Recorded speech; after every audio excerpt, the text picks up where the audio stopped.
voudrais commencer par saluer le peuple comorien. Madame. Ben écoute, j'en dis ça.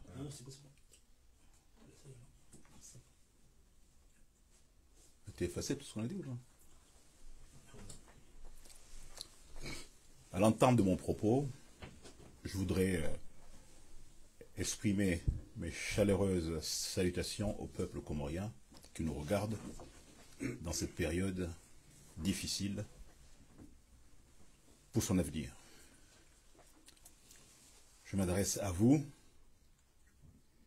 partageant avec vous la souffrance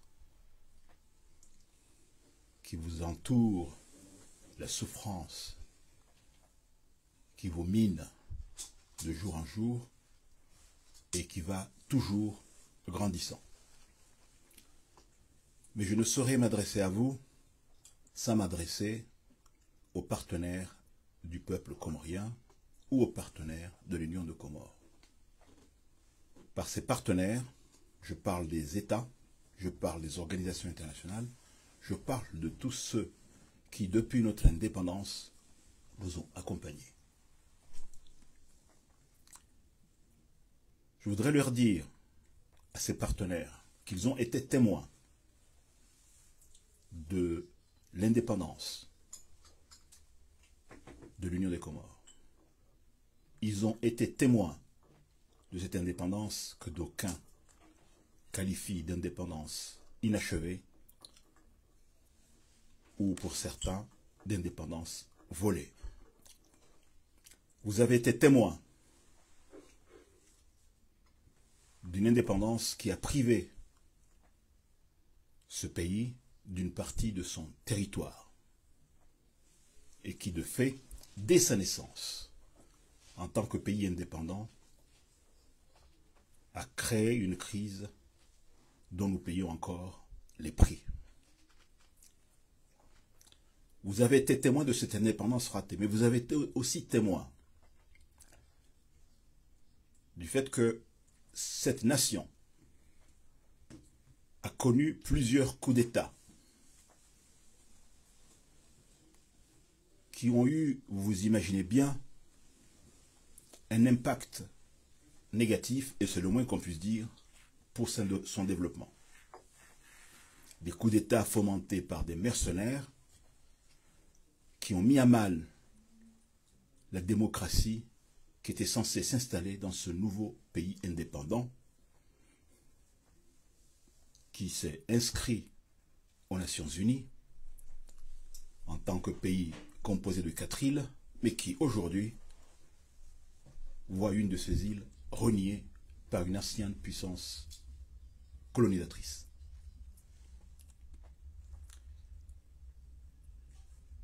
Ce fut un coup terrible porté à la nation comorienne. Et les conséquences de ce coup terrible, vous en avez été les témoins. Vous avez été les témoins du visa Balladur, qui oblige un Comorien à prendre un visa pour aller dans un territoire comorien. Vous comprendrez avec moi que cela est inacceptable, cela est injuste, cela est intolérable.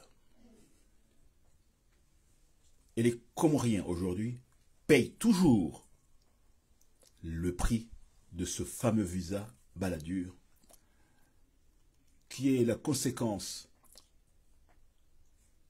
du départ de Mayotte de son entité naturelle pour devenir aujourd'hui un département de la France,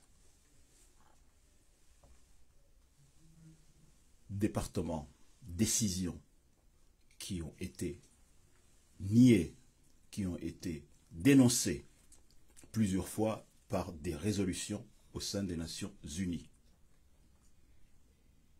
Mais sans succès. Nous sommes donc dans un pays découpé, dans un pays sujet à différents coups d'État, sujet à différentes dictatures. Et aujourd'hui, dans les mains d'un dictateur qui s'appelle Azali Assoumani. Vous avez été les témoins de son avènement au pouvoir. vous vivez comme tous les Comoriens l'état dans lequel il a mis notre pays. Voici un pays sans eau. Voici un pays sans électricité. Voici un pays sans système de santé. Voici un pays où les jeunes ont du mal à trouver un emploi. Et qui, de ce fait, traverse le bras de mer qui lie les autres îles à Mayotte pour aller espérer trouver un meilleur avenir, et parfois vont jusqu'en Méditerranée, et beaucoup d'entre eux trouvent la mort. À vous qui avez accompagné les Comores, à vous les États, à vous les organisations internationales, il faut que vous sachiez aujourd'hui que le bras de mer qui sépare Anjouan de Mayotte est devenu un des plus grands cimetières marins. Cela devrait solliciter votre confiance. Cela devrait vous interpeller. C'est plus de 10 000 morts, 10 000 jeunes qui sont dans l'eau, qui sont morts dans l'eau, qui sont morts dans les vagues.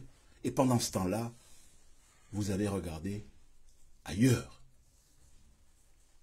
La mort est là, vous la voyez, vous l'avez vue, mais vous regardez ailleurs. Et ces jeunes fuient parce qu'à la tête du pays, nous avons un dictateur que certains d'entre vous appellent son ami. Certains d'entre vous lui serrent la main. Certains d'entre vous, parfois, l'embrassent. Nous pensons qu'en faisant cela, vous ne rendez pas service à la démocratie, parce que vous montrez au peuple comorien et par-delà le peuple comorien, toute l'Afrique, que vous avez, pendant ces années passées, été du côté de celui qui tue, de celui qui emprisonne, au détriment du peuple qui veut avoir un avenir meilleur, qui veut avoir plus de démocratie, qui veut un état de droit, qui veut payer moins cher ses produits et qui veut trouver simplement un emploi. Azali Assoumani a pris le pouvoir en 2019, n'est-ce pas, en disant un jeune, un emploi. Il suffit de regarder le bilan pour conclure que cela s'est traduit plutôt par un jeune, une balle. Un jeune, une balle. Tous ceux qui protestent, tous ceux qui manifestent leur colère sont plus ou moins les victimes, soit par emprisonnement, soit par assassinat du dictateur Azali Assoumani. On comprend bien que ce pays ne peut pas se relever avec quelqu'un qui n'a aucun projet de développement. Aussi, il nous a fait miroiter récemment cette histoire de... Comment l'appelait-on, cette histoire, au fait? Cette histoire de émergence dès 2030. Émergence 2030. Quel culot! Comment peut-on espérer qu'un pays soit émergent en 2030 quand on voit l'état des routes, quand on voit l'état de l'aéroport, quand on voit l'état des hôpitaux, quand on voit l'état du système éducatif? C'est simplement un mauvais rêve, pour ne pas dire un cauchemar qu'il est en train de faire vivre aux Comoriens. Alors vous, qui avez accompagné le peuple comorien, vous avez été témoin de tout cela. Vous vivez la vie chère. Vous vivez les coupures d'électricité. Vous vivez l'absence de justice. Vous avez été témoin, il y a peu longtemps de cela, de cet investisseur sud-africain qui s'est pendu. Dans quel pays cela peut arriver? Un investisseur qui veut venir développer un pays et qui, à force de différents refus, à force de demande de bachiche, un beau jour a décidé de baisser la garde et de se pendre parce qu'il avait perdu tout son argent. Cet exemple-là, à lui seul, il suffit à montrer qu'Azali Assoumani n'attirera aucun investisseur. Ou alors, il attirera les investisseurs qui feront en sorte qu'il y ait une part de l'investissement qui rentre dans sa poche. non seulement dans sa poche, mais aussi celle de son clan. Vous avez été témoin des élections présidentielles. Certains d'entre vous les ont dénoncées. Ils les ont jugées non transparentes. Certains d'entre vous nous ont promis, attendez, les prochaines, on vous promet, on sera là pour faire en sorte que les élections soient transparentes. C'est ce que vous avez déjà dit pour les présidentielles. Vous nous avez promis cela, mais cela n'est pas arrivé. Azali a volé les élections, au vu et au su de tout le monde. Les preuves ont été exposées au grand public, vous les avez vues, et pourtant vous avez regardé ailleurs. Et certains d'entre vous sont venus à l'inauguration, à l'investiture de celui qui a volé des élections, celui que vous avez regardé sans agir, bourrer les urnes, tabasser des assesseurs et faire en sorte que les bureaux de vote ne soient remplis que de bulletins en sa faveur, mais aussi par des assesseurs en sa faveur. Bientôt, des élections législatives sont programmées. Des élections législatives. On peut se satisfaire de cela. On peut dire, ce n'est pas la même chose que les élections présidentielles. Mais quel est le point commun entre les élections législatives et les élections présidentielles? Il y a juste un point commun, c'est la tricherie qui s'annonce. C'est le vol électoral qui s'annonce. C'est cela le point commun. Et ce que vous avez promis pour les présidentielles, là où vous avez promis d'aider le peuple comorien, je ne parle pas de l'État comorien, du peuple comorien à faire en sorte que des élections justes et transparentes et courent en Union de Comores, cette promesse que vous avez faite, vous devez la tenir aujourd'hui. Il est temps. Il est temps que vous soyez du côté du peuple. Il est temps que vous soyez du côté de la population comorienne. Il est temps que vous soyez du côté de la démocratie. Il est temps que vous soyez du côté de la justice. Il est temps que vous soyez du côté du devenir, du développement de la jeunesse et de notre pays.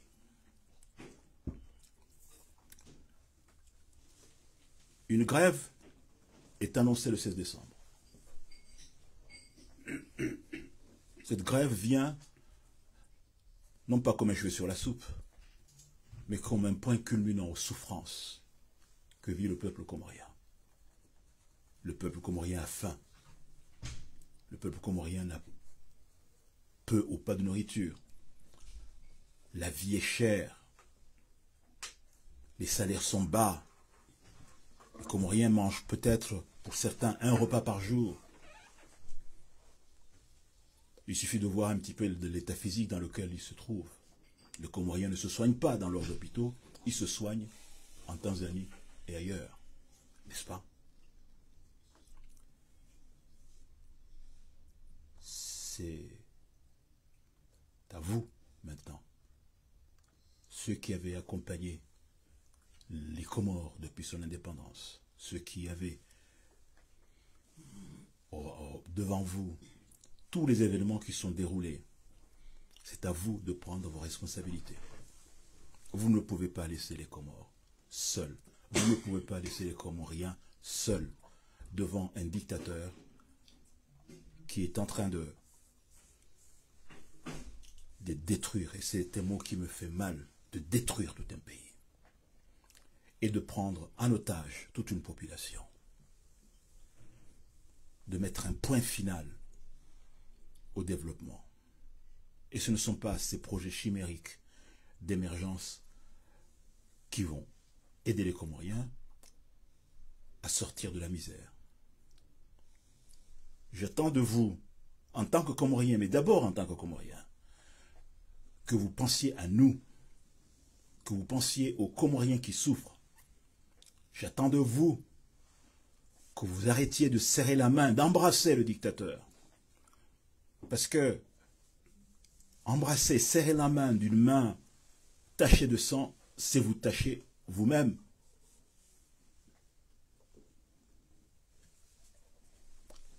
Le 16 décembre, je reprends, une grève commence. Parce qu'il y a toujours un moment dans l'histoire des peuples où on arrive à ce qu'on appelle le point de non-retour. C'est un point culminant où toutes les colères convergent. C'est un point culminant où toutes les colères se mettent ensemble, où toutes les volontés se mettent à l'unisson pour enfin trouver une solution aux maux qui rongent la population. Le 16 décembre, à vous la population comorienne, à vous les jeunes, à vous les commerçants, à vous les enseignants, vous devez prendre vos responsabilités. Non pas un jour, mais continuez à vous battre en prenant le 16 décembre comme étant une date de départ pour faire en sorte qu'Azali, enfin, quitte son pouvoir, lui et toute sa clique. Personne d'autre ne viendra vous libérer. Personne d'autre, vous la jeunesse, ne viendra vous libérer. Personne d'autre ne vous donnera une université si vous ne vous en faites pas conquête. C'est à vous maintenant, la jeunesse qui n'a pas d'emploi. C'est à vous maintenant, le citoyen qui n'a pas d'électricité. C'est à vous maintenant, le citoyen qui a faim. C'est à vous maintenant de sortir et de faire en sorte que votre colère soit ressentie. On a deux chemins possibles. Et là, je voudrais que la communauté internationale le comprenne bien. On a deux chemins. Soit celui de la paix, soit celui du chaos. Et priez avec moi que les Comoriens ne choisissent pas le chaos. Je vous remercie.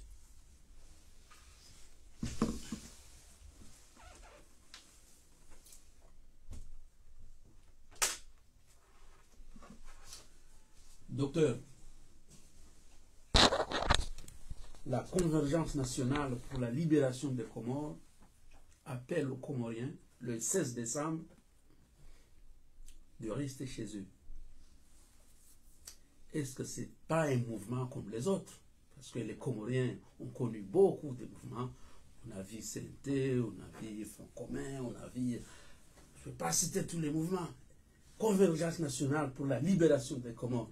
Est-ce que ce n'est pas un mouvement comme les autres ou c'est autre chose, monsieur? Ouais, le mot convergence, c'est un mot qui veut dire, en gros, on est tous ensemble. Hein.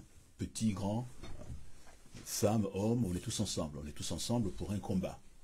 Ce n'est pas un mouvement politique. Hein. C'est un concept. C'est un peu comme liberté. Hein. C'est le mouvement pour la liberté. Donc là, on oublie les différences. On oublie qui appartient à tel parti, qui est grand, qui est petit, mais la seule chose que l'on retient en commun, ce qui est commun, c'est la volonté de nous débarrasser d'Azali. Si tu es contre Azali, si tu veux te débarrasser d'Azali, alors tu vas converger avec les autres. Le mot convergence est un mot mathématique parfois. Moi, je suis matheux. J'aime bien ce mot-là, parce que on dit qu'une suite converge lorsqu'elle aboutit à un résultat. N'est-ce pas? Elle grandit, et puis, à un moment donné, elle apporte un résultat. Et cette convergence, nous attendons d'elle qu'elle aboutisse à un résultat. Il n'y a qu'un résultat possible. C'est qu'Azali s'en aille. Et tant que ce résultat ne sera pas obtenu, on ne reste pas, mon ami, dans nos maisons. On est dehors. On se bat. On se bat. Voilà. Donc ça, c'est le sens du mot convergence. Que les gens ne se laissent pas, comment dire, tromper par les mots. Les mots sont des mots. Hein, mais ce qui est important, c'est la volonté. Et dans convergence de l'union de l'opposition, de tous les opposants, de tous ceux qui ne veulent pas d'Azali, là, le mot, c'est convergeons et soyons ensemble. Mais ce n'est pas un parti politique. Et j'ai répondu à la question.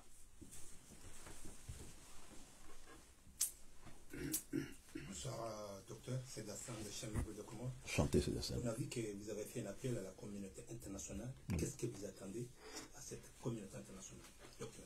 Alors, Surtout cette journée spéciale. Alors je te remercie de la question. J'ai cru avoir apporté une réponse, mais manifestement je n'étais pas assez clair. Nous dépendons beaucoup de la communauté internationale. Par des dons, par des aides, etc. Donc la communauté internationale a un rôle important à jouer pour obliger Azali à agir dans le sens de notre volonté. J'imagine que si la France, qui aide avec beaucoup d'argent Azali, avec une aide qui n'arrive pas aux bénéficiaires, vous le savez ça. Je vous juste une parenthèse. Je me souviens toujours de cette conférence de presse entre le représentant de la Commission européenne et l'ambassade de France, où il dit clairement et en public, on ne peut pas faire grand-chose ici parce que la corruption, vous vous souvenez de cela? Cela a été dit en public. Donc, ces partenaires qui ont été avec nous depuis le début, il faut qu'ils comprennent qu'ils ne peuvent plus continuer à aider quelqu'un qui ne fait qu'une chose. Quand on lui envoie de l'argent, c'est l'utiliser pour lui ou pour massacrer sa population. Donc j'attends aujourd'hui qu'il change de braquet. Le braquet, c'est « nous sommes avec le peuple ». Nous ne sommes pas avec les dictateurs. C'est le cri que disent les jeunes Africains, que poussent les jeunes Africains.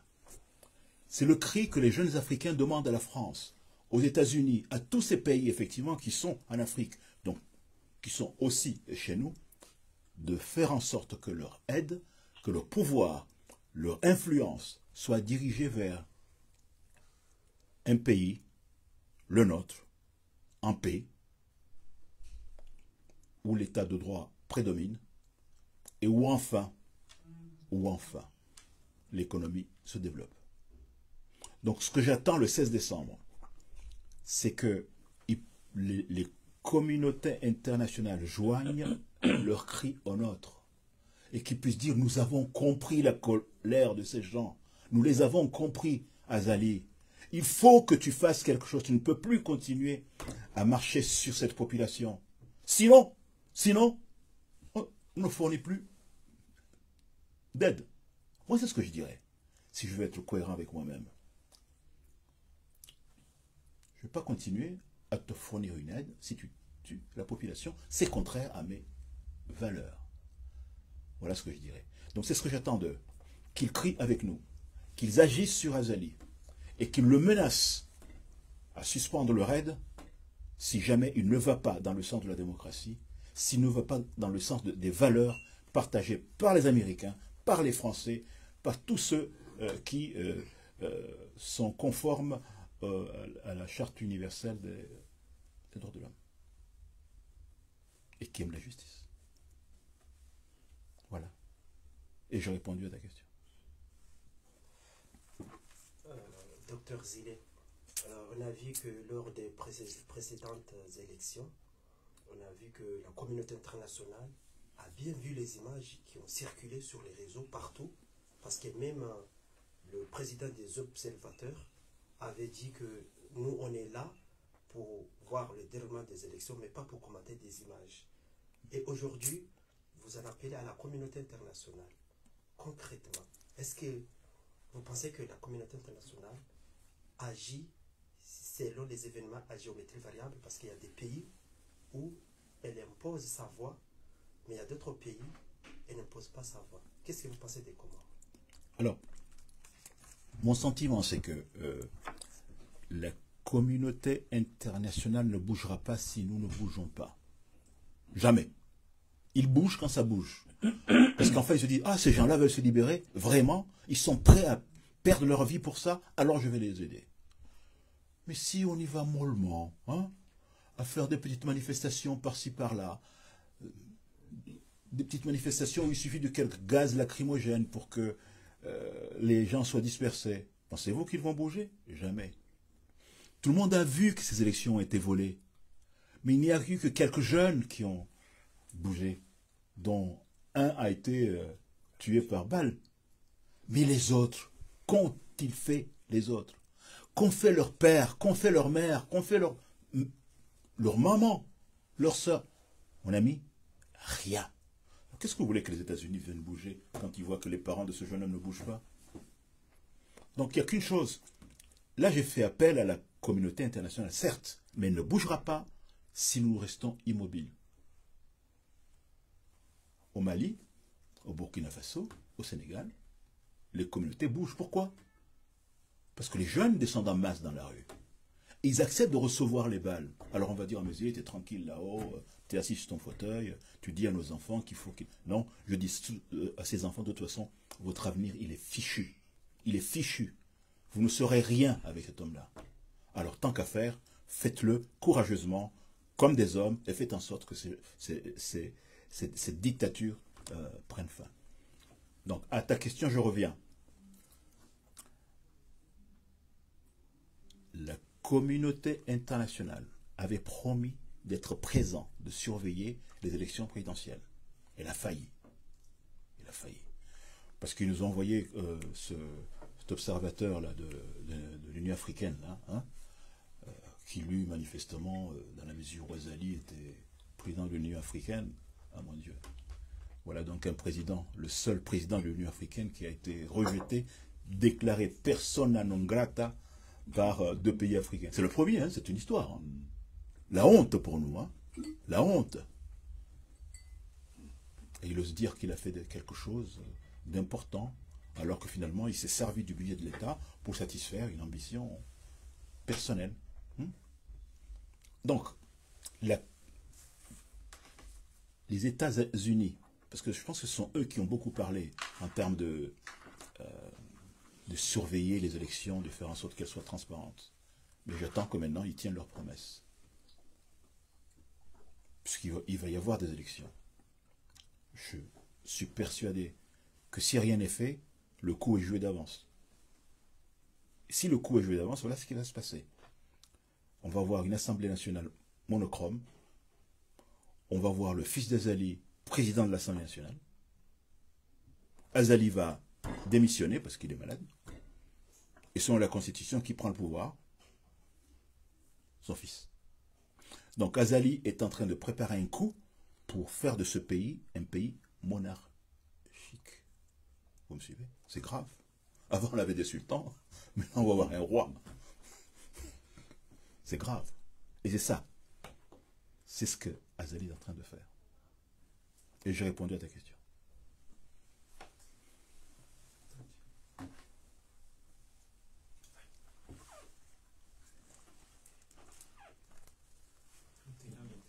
Est-ce qu'aujourd'hui, avec tout ce qui se passe, on voit qu'il y a des intentions qui font que le fils du président va succéder à son père? Qu'est-ce que vous voulez dire aujourd'hui?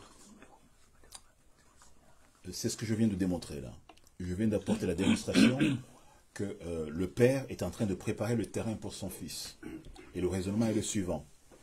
J'organise les législatives. Je mets mon fils en tant que candidat. Je le fais gagner. Et au sein de la Chambre, des députés, je fais en sorte qu'il soit président de l'Assemblée. C'est clair là? Et après je démissionne. C'est ça, parce qu'il faut qu'il aille se soigner. Après je démissionne. Et donc, selon la Constitution, qui prend le pouvoir, c'est son fils. Voilà. Et là, on va se retrouver avec le fils, dont le frère est aussi commandant de la gendarmerie. Ils vont verrouiller le législatif et le militaire, la force. Hein. Et nous, pauvres, misérables comoriens, on va encore continuer à faire nos petites manifestations, à nous diviser. C'est pour ça que l'unité est importante. L'unité des volontés. L'unité des volontés. L'unité des courages. C'est pour cela que le moment où je vous parle, ces 2 unités, ces 3 unités doivent se mettre ensemble. C'est le moment ou jamais. Comme disent les Anglais, time is up. L'heure est arrivée. C'est le moment de se libérer. C'est le moment d'oublier la peur. La peur. Y a-t-il plus grave que la peur? Y a-t-il plus comment dire, plus esclave qu'un pays qui a peur. On peut faire d'un peuple qui a peur tout ce qu'on veut. Et Azali joue sur la peur des gens. Mais moi, je suis rassuré, voyez-vous, parce que dans toutes ces choses-là, on peut voir des lumières d'espoir. Quand j'ai vu Fanou, j'ai dit que la peur, à un moment donné, pouvait changer de camp. Quand j'ai dans l'histoire de Selim, je me suis dit que la peur pouvait changer de camp. Quand je me souviens de Fessal, je me suis dit que militaire, hein, aux ordres, homme aux ordres, hein, mais qu'elle avait marre et qu'elle avait envie que ça change. Et là, j'appelle les militaires qui sont aux ordres, qui battent tous les matins 1, 2, 1, 2, 1, 3. Pourquoi faire? Pour avoir un petit salaire, des petits avantages, et pendant ce temps-là, leur famille souffre. Et ont-ils un cœur, ces militaires? Moi, à leur place, je dirais, attendez, les amis, faisons en sorte que les choses changent, comme certains militaires le font en Afrique. Hein? Changeons la donne. On ne peut pas aller loin, parce que nous militaires, nous allons faire des enfants. Ces enfants n'ont pas d'école. Ces enfants n'ont pas d'hôpital. Et vous allez rester comme ça, alors que le monde de vos enfants est en train de s'écrouler. Vous ne pouvez pas faire cela. Il faut, vous militaires, que vous changiez. Petit ou grand militaire, il faut que vous changiez. Il faut que vous bougiez. Il faut que vous mobilisiez. C'est votre heure maintenant. Si vous bougez en tant que militaire, vous bougez aussi en tant que peuple comorien. Parce que vous êtes là pour défendre le peuple comorien. Vous n'êtes pas là pour défendre la dictature. N'est-ce pas? Votre rôle, c'est de nous défendre, pas de nous tuer. Et défendre, c'est ça, votre destin. C'est à cela que je veux vous attacher. Et défendre, ça veut dire que vous devez refuser ce qui se passe autour de vous. Vous devez refuser cela. Et vous avez plusieurs moyens pour le refuser. Donc pour moi, il y a une lueur d'espoir. On n'a pas connu dictature pire que celle de Ben Ali. Vous vous souvenez de Ben Ali? Moi, j'ai visité la Tunisie plusieurs fois. J'étais en mission plusieurs fois. C'était difficile de parler dans les rues. Hein. Il y avait des espions partout. Il y avait des flics partout. Les gens se disaient, Ben Ali est là pour des décennies, encore des décennies. Sa famille s'accaparait toutes les richesses, sa femme surtout. Un beau jour, qu'est-ce qui s'est passé? Une étincelle. Cette étincelle, c'est celle d'un jeune qui a été bousculé par un policier parce que celui-là ne voulait pas que son chariot soit stationné. Vous vous souvenez de cette histoire? Qu'a fait ce jeune? Qu'est-ce qu'il a fait? Il est allé chez lui, il a pris un bidon d'essence et il est venu s'immoler. Et à partir de là, les étudiants sur Facebook, hein, ça connaît sur Facebook, se sont dit, mais qu'est-ce que c'est que ce pays où un jeune s'immole? Donc ce jeune est devenu un symbole. Et Fanou, ou notre Fanou, peut rapidement devenir un symbole et faire en sorte que les jeunes bougent. Parce que les jeunes ont l'énergie, les jeunes ont la force, les jeunes ont la témérité. Et si les étudiants, si les lycéens, comme nous l'avons fait en 68, nous, lorsque nous sommes battus pour que les colons partent, à l'époque c'était une colonne à Laoué, hein? Ça a commencé par des lycéens hein, qui sont allés manifester dans les rues, devant le commissariat de la République française, qui ont été matraqués, et qui ont été battus, hein, et qui ont été certains emprisonnés, mais nous sommes allés. Nous n'avons pas eu peur des coups. Vous voyez? Nous sommes allés. De toute façon, personne d'autre ne vous libérera, vous la jeunesse. Personne. Votre avenir est dans vos mains. N'est-ce pas? Donc les jeunes, qui sont l'avenir du pays, qui sont la force du pays, les militaires qui sont là pour nous défendre, vous pouvez agir ensemble avec la population pour faire en sorte que cette dictature s'arrête. Est-ce que j'ai répondu à ta question? Une question. Docteur Zile, vous avez une déclaration d'une ville morte aux Comores. Une ville morte aux Comores. de quelle ville vous parlez aux Comores? Est-ce que c'est Moroni? C'est le pays. C'est le pays. Ah, c'est le pays. C'est le pays. Ok, d'accord, Ah, non, c'est le non, pays. c'est le pays. Est-ce qu'il y aura une autre déclaration aux Comores suite à votre déclaration ou pas? J'espère que non. J'espère que ça sera à la fin. Ok. Il n'y a pas de vos collègues qui sont sur place, qui vont prendre le relais, mobiliser, expliquer la population? Tadjedine, je prie que ça soit la fin. Donc quand tu me dis est-ce qu'il y aura une déclaration, j'espère que ce sera la fin. D'ici les 16? Non, non. Le 16 et au-delà. J'espère que c'est le début de la fin. Ok. Moi je vais quand même, parce que c'est intéressant ta question, Tadjedine. Je ne suis pas dans la guerre des déclarations. Là, ce que j'appelle aujourd'hui, c'est la guerre des actes. N'est-ce pas? Les déclarations, c'est du papier, communiqué, etc., etc. C'est pas ça qui va dégager Azali. Lui, il bouge ses oreilles, et puis il s'en fout. Ce qui fait faire bouger Azali, ce sont les actes. Donc, les déclarations appellent à l'acte, mais ce que nous voulons, ce sont les actes, pour que le 16 soit le début de la fin. Et j'ai répondu à ta question. Il était journaliste, hein? Cher docteur, on est ravis de suivre l'ensemble des informations et de cette déclaration qui porte beaucoup d'importance à la jeunesse comorienne. Ma question revient sur un point essentiel que vous avez tracé à travers l'argumentaire que vous avez présenté, c'est-à-dire la question de la communauté internationale. Cet appel, bien évidemment, nous ressentons que la profondeur de votre appel appelle particulièrement la jeunesse comorienne. Et ces jeunesses s'interrogent sur la position qui a pris l'opposition comorienne d'une manière générale vis-à-vis de la communauté internationale qui est aujourd'hui. Étant donné que la communauté internationale ne s'arrête pas sur les États-Unis et la France, mais nous constatons bien aujourd'hui que beaucoup de pays ont fait le choix d'une observation concrète sur un bloc sud uni qui est en quelque sorte sous l'influence de la Chine et de la Russie et le bloc états-unien.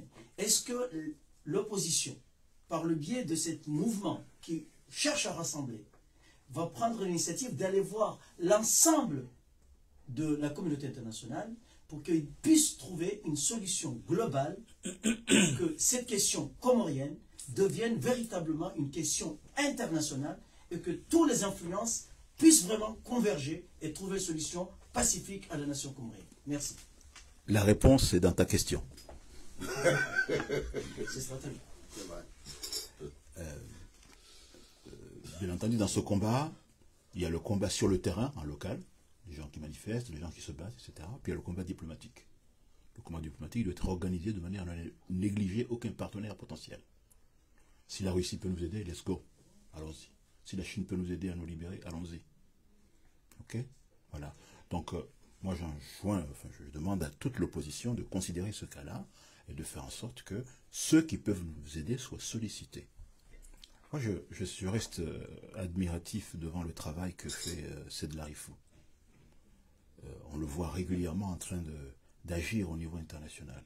On l'a vu récemment au Sénégal, en train de faire manifester des jeunes avec des images d'Azali où on dit nous ne sommes pas pour les dictateurs, etc. Ça, c'est une honte. Diplomatiquement, c'est une honte. Et il y est allé quand même, parce que ce type n'a aucune honte.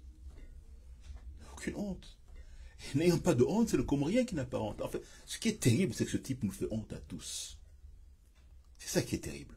Moi, quand je vais dans les réunions communauté comorien, oh, mon Dieu, que je te plains. Ah, heureusement que tu as laissé la cante, hein. Et c'est vrai, heureusement que nous avons laissé la cante. Mais sinon, nous serions tous honteux. Nous sommes le pays qui, après tant d'années d'indépendance, nous n'avons pas d'hôpitaux. Nous avons un lycée pourri. Et en plus, le lycée où Azali a fait son bac, hein, et ça a passé son bac, semble-t-il. Ce lycée est pourri. Même un coup de peinture ne vient pas agrémenter ce lycée qui a vu passer tant et tant de brillants élèves, qui était un des meilleurs lycées de l'océan Indien. Mais Azali a fait le maximum pour le dégrader. Aujourd'hui, c'est devenu un parc à chèvres, parfois. C'est pour ça que je reviens vers la jeunesse. Je reviens vers les lycéens. Rien ne peut se faire sans eux. Ils ont l'énergie, ils ont le courage, ils ont la témérité. Et eux, en laissant les choses telles quelles, ils ont à perdre beaucoup plus que toi et moi qui avons un certain âge. N'est-ce pas? En tout cas, moi, toi, tu es encore jeune. Ils ont beaucoup plus à perdre. Leur avenir est sombre. Celui de leur famille aussi. Ils n'ont plus de liberté. Ils ne peuvent pas manifester. Ils n'ont pas de justice.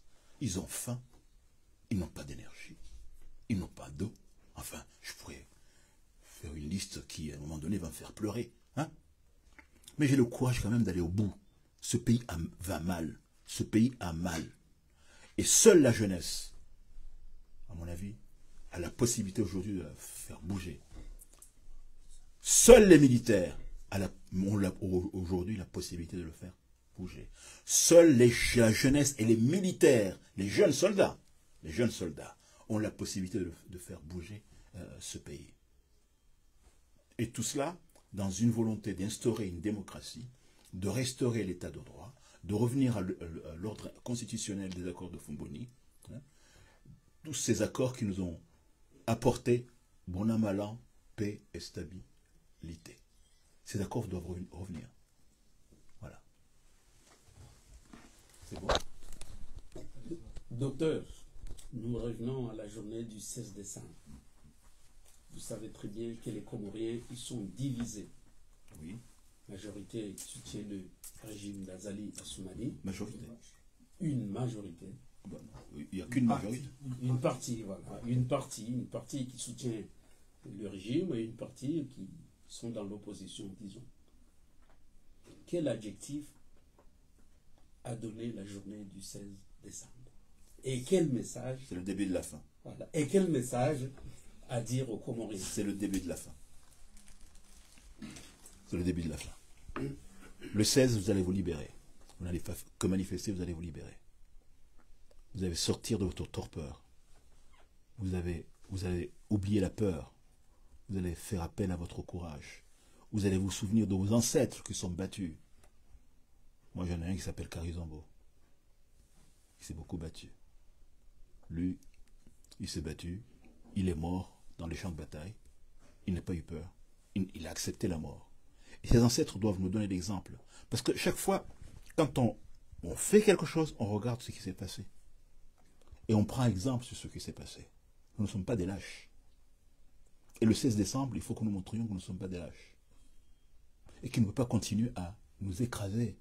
Parce qu'il dit, oh, de toute façon, ces gens-là, je peux faire de ce qu'ils veulent. Ce que je veux, pardon. Je vais faire de ce que je veux. Ils ne bougeront pas. À plus, il suffit que je leur donne 10 000 francs, et puis c'est gagné. Il faut que cette mentalité disparaisse. Et j'attends que le 16, mais dès maintenant d'ailleurs, j'attends dès maintenant que les Comoriens retrouvent dans leur poitrine, dans leur cœur, les vraies valeurs de l'humain. Celui qui veut être libre, celui qui accepte de se défendre, celui qui n'a plus peur, du dictateur. Voilà. Docteur Zile, dans la question, qui va diriger l'opération ou l'appel de 16 décembre aux Comores? Vous êtes en France. Qui sera à la tête de cette opération le 16 décembre aux Comores? Alors tu me poses une question. Je pense que tu as compris qu'il s'agit d'une convergence là. Hein. Une convergence, c'est l'ensemble de groupes, de personnalités, d'individus qui se concentrent qui collaborent pour agir dans un but particulier. Il y a un style de management qui s'appelle le management collaboratif. Les entreprises pratiquent ça très très bien.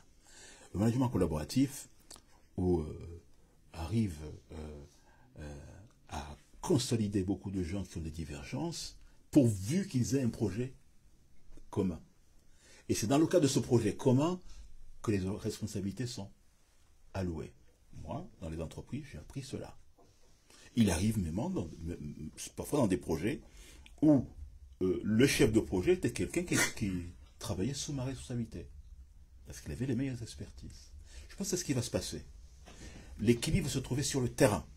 Ils vont s'organiser en conséquence en fonction de projets qui vont définir en équipe, avec des objectifs qui vont définir en équipe.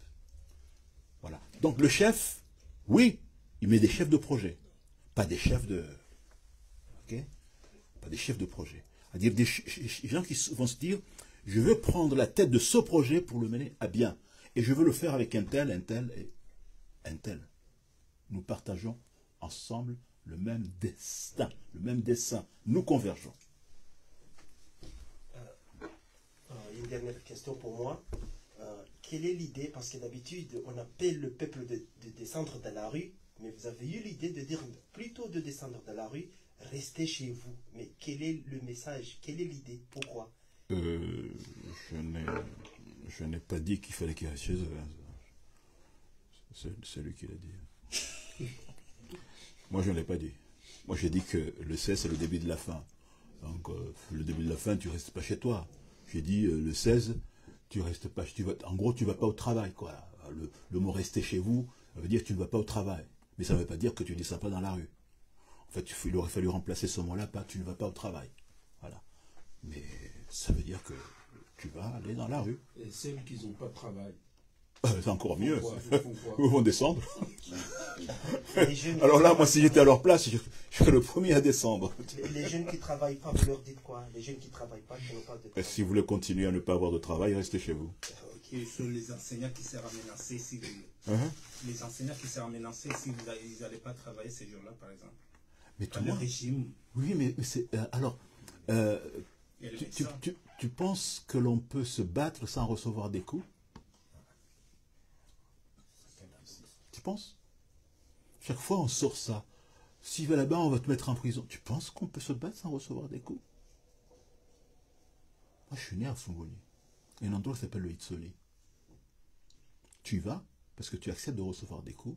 Mais quand tu reçois des coups, tu te relèves pour continuer à te battre. C'est ça la vie. La vie, tu reçois des coups et tu te lèves. Si tu penses que la vie est un long fleuve tranquille où tu vas à chaque fois avoir des bisous, des félicitations, etc., ben tu restes chez toi, comme tu dis. Mais si tu veux te libérer, si tu es un homme, mais homme pris au sens général, les femmes sont là-dedans, hein, si tu es un homme, alors tu te défends, alors tu acceptes de recevoir des coups, tu acceptes de souffrir, mais tu sais que ta souffrance va engendrer un mouvement de résistance et qui fait que tes souffrances ne sont pas vaines. C'est une sorte de référendum, docteur. Ceux qui sont pour ou contre le régime. Oh, je dirais pas ça. Non, je dirais pas ça. Le référendum, ça a une connotation élective, quoi, en somme. Là, on ne va pas dans les élections. Là, on va se battre. Okay? Mais bien entendu, si tous ceux qui descendent dans la rue, bien entendu, ils sont contre Azali. Hein? Voilà. Mais ce n'est pas un référendum, au sens stricto sensu. Hein? C'est la convergence des volontés. Okay? On ne va pas voter. Hein? Okay? Ce jour-là, on va se battre. Et ce n'est pas dans un référendum qu'on se bat. Okay? Donc moi, je récuse le mot référendum. Je pense vraiment que... parce que c'est connoté élection, etc. Là. Non. Vraiment, le 16, on commence à se battre. En masse. Alors bien entendu, plus on sera nombreux contre Azali, plus Azali comprendra qu'il est presque tout seul. Il est tout seul. D'ailleurs, il est tout seul. Docteur Zilé, après le 16, le 17, le 18, c'est quoi la suite? Le 19. Oui, et la suite? La réaction? Le départ d'Azali. Déclaration aussi? Le départ d'Azali. Les mouvements vont continuer jusqu'au bout? J'ai dit tout à l'heure, Tadjidine, que pour moi, c'est le début de la fin. Pour moi, hein, c'est un vœu que je formule. Hein. Maintenant, les événements vont peut-être me contredire. Mais ce que je voudrais, que ce jour-là, ça soit le début des mouvements de libération, où toutes les volontés convergent, c'est ça que je voudrais. Et ce n'est pas les communiqués qui vont faire en sorte qu'Azali s'en aille. Okay? Ce ne sont pas les communiqués. C'est bien autre chose. C'est le courage. C'est la témérité. C'est la volonté. Voilà. Et donc je voudrais que le 16, ces valeurs qui amènent à la libération d'un homme, d'un peuple, ces valeurs-là soient dans les poitrines des Comoriens. Voilà ce que je voudrais. Et que ces valeurs-là les conduisent à libérer le pays. Suis-je clair? Voilà ce que j'avais envie de dire. Parce que on croit que le peuple comorien est un peuple de lâches. J'entends ce mot-là souvent. Je pense que non. Je crois que non. Les Comoriens ont fait la guerre, 14-18, 39-45. Ils ont libéré une partie de la France. Il y a des exemples de Comoriens qui ont été valeureux au combat. Donc les Comoriens ne sont pas des lâches. Les Comoriens sont courageux. N'est-ce pas? Donc il faut changer cette mentalité. Parce que ça nous donne l'impression que, oh, de toute façon, il peut faire de nous ce qu'il veut. Hein? On ne bougera pas le petit doigt. Parce qu'on a peur de la prison. Parce qu'on a peur des matraques. Parce qu'on a peur des coups. Non. Je pense que le 16, ce que je voudrais, ce que je souhaiterais, c'est que ce jour-là, ce soit vraiment le début de la fin. Est-ce que vous allez travailler ces jours-là? Est-ce que je vais? Vous allez travailler ces jours-là ou vous allez rester à la maison par solidarité? Si je pouvais me téléporter aux Comores, je le ferais. Malheureusement, je n'ai pas ce pouvoir magique. Lorsque les résistants de la France libre étaient à Londres, ils se battaient à Londres. Ils mobilisaient ceux qui étaient à l'intérieur. Okay? Donc, il ne faut pas opposer ceux qui sont dedans avec ceux qui sont dehors. Ils agissent dans une pleine solidarité. N'est-ce pas? De Gaulle, mais je ne veux pas me comparer à De Gaulle. Mais il avait envoyé sur le territoire un certain Jean Moulin pour unifier la résistance. Mais c'est la résistance locale qui va agir. Vous connaissez l'affaire de Ibn Assua, hein? On ne peut pas cuire un plat à distance. Hein?